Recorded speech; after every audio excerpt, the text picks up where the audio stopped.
Bienvenue à vous dans cette nouvelle vidéo d'actualité auto, celle du samedi 1er novembre 2025. Aujourd'hui, on va parler d'un nouveau coup dur qui vient de toucher la voiture électrique et qui nous vient tout droit du gouvernement français. Nous parlerons ensuite de l'industrie automobile britannique, gravement touchée par les conséquences de la cyberattaque qui a touché Jaguar et Land Rover pendant plus d'un mois. D'ailleurs, pour eux, la série noire continue puisque le groupe annonce dans la foulée un rappel pour des problèmes de fiabilité sur plus de 60 000 exemplaires. D'ailleurs, côté rappel, on parlera également de BMW qui en lance un de son côté en France pour des risques d'incendie. On parlera également de BYD pour qui l'âge d'or semble désormais appartenir au passé puisque la marque annonce de nouveaux résultats décevants pour ce troisième trimestre 2025. Et puis pour terminer, nous parlerons de la marque automobile Neta. C'est une marque qui s'était lancée sur le marché de la voiture 100% électrique et qui avait fait une énorme progression en 2022. Et bien sachez que cette marque est maintenant au bord de la faillite et on va parler un petit peu ensemble de ce qui a transformé cette marque pourtant plutôt prometteuse en véritable flop. Ce sont les sujets de cette première vidéo de novembre 2025. J'espère que ces sujets vous intéresseront autant qu'ils m'intéressent. Bien sûr, si c'est le cas, je compte sur vous pour le montrer en soutenant gratuitement la chaîne, en laissant un petit like pour améliorer le référencement de cette vidéo, en vous abonnant pour les prochaines revues d'actualité, et puis bien sûr aussi en laissant un petit commentaire pour le référencement et pour donner votre avis sur l'actualité du jour. Juste avant de commencer, je voulais quand même vous rajouter une petite actu marrante qui m'a fait rigoler même si c'est pas drôle. On va parler de la ville de Lausanne en Suisse, puisque cette ville, en 2018, pour essayer de réduire la pollution et le bruit, s'est munie d'un camion poubelle 100% électrique. Eh bien, sachez qu'au bout de quelques années à peine, ce camion poubelle est déjà mort. C'est un véhicule que la ville a payé près de 800 000 €, doté d'une énorme batterie de 270 kWh pour une autonomie de 380 km. Il est subitement tombé en panne en décembre 2024 suite à un problème électrique majeur. Le problème, c'est que ce camion n'est pas réparable dans sa configuration d'origine. Les pièces sont devenues obsolètes et introuvables. Pour relancer le camion, il faut une refonte complète du groupe motopropulseur et de ses batteries. Coût estimé des réparations, 180 000 €. Le plus beau là-dedans, c'est que Florence Germont, qui travaille à la municipalité et qui a poussé pour adopter ce camion électrique, dit ceci, je cite: « Être pionnier implique toujours une part de risque, mais sans acheteur public, les constructeurs n'investissent pas et la transition n'avance pas. »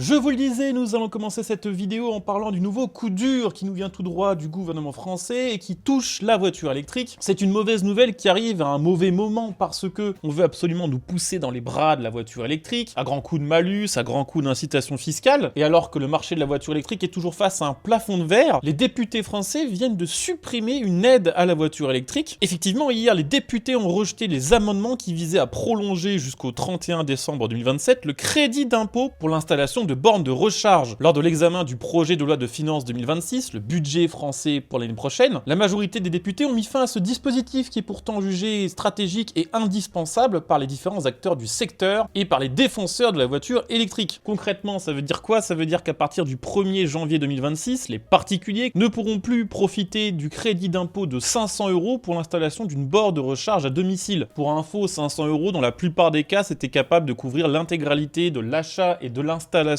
de ces fameuses bornes à domicile. Cette aide fiscale était catégorisée de, je cite, levier essentiel pour réussir la transition vers la voiture électrique de la part des députés qui la défendaient. Il faut savoir qu'en 2024, environ 50 000 foyers français ont profité de ce crédit d'impôt. On peut se dire que c'est pas grand chose, mais quand on regarde les chiffres de vente des voitures électriques en 2024, il y en a eu environ 150 000 vendus à des particuliers. On peut estimer ainsi qu'environ un tiers des voitures électriques vendues cette année-là ont été vendues aussi grâce à ce genre d'incitation fiscale. La filière exprime désormais ses inquiétudes, comme par exemple The Plug ou Charge Guru, qui se sont spécialisés dans la vente et l'installation de bornes électriques à domicile. Ils estiment, je cite, que cette décision pourrait marquer un tournant pour des milliers de ménages et pour l'essor de la mobilité électrique en France. Le directeur de The Plug, de son côté, souligne l'incohérence entre la reconduction du leasing social, permettant de faciliter l'accès aux véhicules électriques, et la fin annoncée de ce crédit d'impôt pour les bornes de recharge. Pour en même temps, faut le dire, en général, les gens qui profitent du leasing social font partie des Français qui payent le moins d'impôts, donc c'est pas eux qui profitaient de ces crédits. Selon lui, cette suppression entraînera, je cite, une hausse moyenne de 50% de la dépense des ménages pour l'installation d'une borne, freinant ainsi la dynamique actuelle. Pour résumer, les entreprises qui installaient et vendaient ces bornes de recharge et qui profitaient largement de ces incitations fiscales ont peur que leur petit business coule, ce qui peut se comprendre. Bon, évidemment, tout ça, c'est à condition que le budget 2026 soit validé, ce qui n'est bien sûr absolument pas certain pour le moment.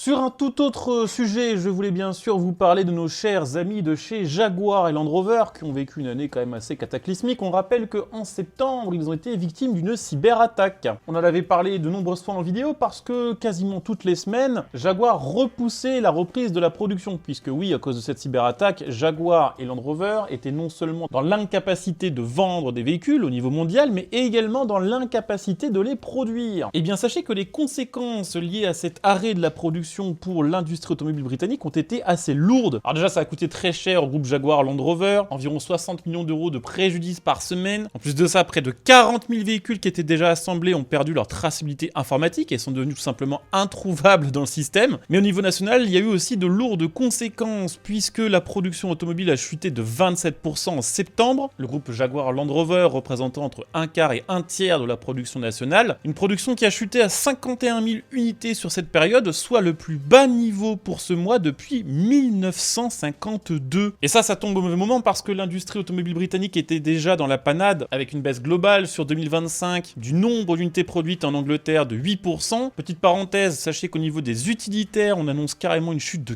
40%, due notamment à la fermeture de l'usine Stellantis de Luton. Une situation qui pourrait encore se compliquer à cause de la pénurie de semi-conducteurs qui se profile liée au fabricant de puces Nexperia, qui impacte déjà lourdement de grands constructeurs comme Volkswagen et qui pourrait impacter Jaguar dans les jours qui arrivent.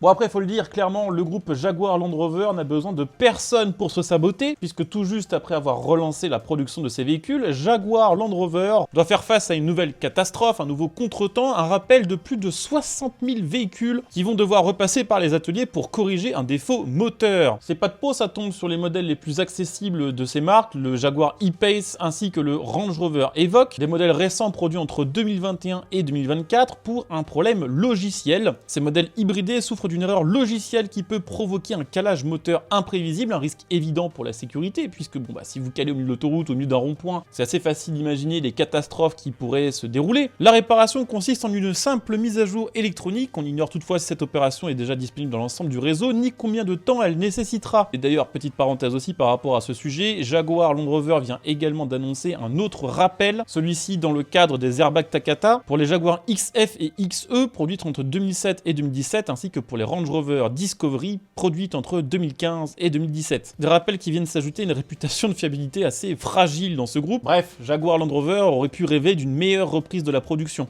C'est pas les seuls à organiser des rappels ces derniers jours, puisque en France, BMW organise un rappel qui concerne 30 000 véhicules. Alors là, c'est pour un problème de démarreur qui, sur certains modèles, peut laisser pénétrer l'eau et se corroder, ce qui peut entraîner plusieurs problèmes. Le premier, simplement des difficultés de démarrage. Le deuxième, un court-circuit et une légère surchauffe locale. Et le troisième, dans de très rares cas, mais quand même, un risque de dommage matériel, voire un début d'incendie, même à l'arrêt du véhicule. Alors, il y a tout un tas de modèles qui sont concernés, je vous mettrai la liste au montage. C'est des véhicules qui ont été produits entre 2016 et 2021.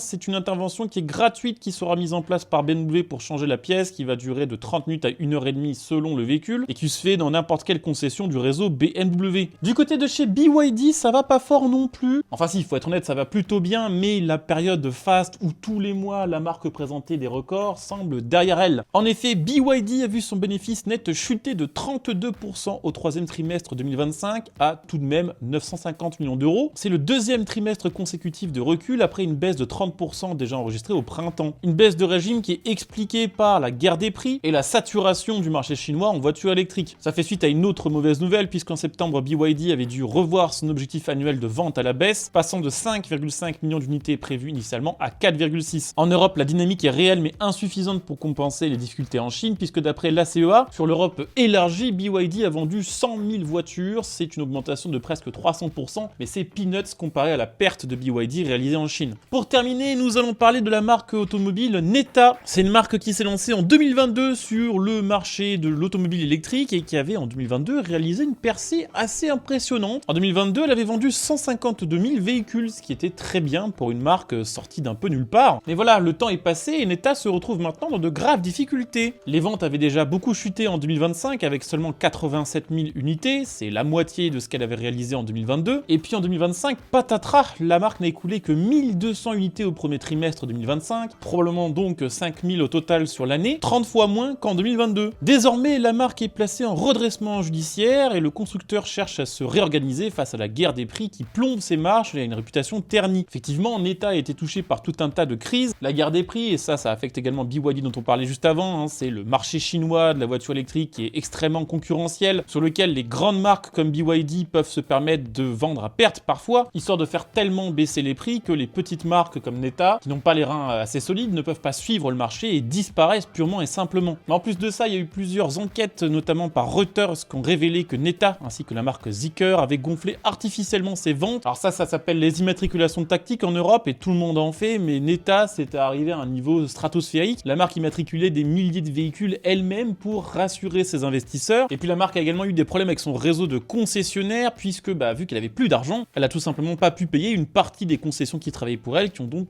arrêté de travailler pour elle. Il reste quand même un petit espoir à Neta, qui est placé en redressement judiciaire depuis 2025, c'est Toyota. Parce qu'il y a des bruits de couloir qui disent que Toyota serait intéressé pour racheter Neta afin de renforcer sa présence sur le marché chinois. Voilà, c'était les actus de ce samedi 1er novembre 2025, de quoi bien attaquer ce nouveau mois. J'espère que la vidéo vous a plu. Comme d'hab, si c'est le cas, pensez à le montrer en likant, vous abonnant et pourquoi pas aussi en devenant des soutiens via le bouton rejoindre. Merci à vous d'avoir suivi cette vidéo et à demain pour la prochaine. Ciao.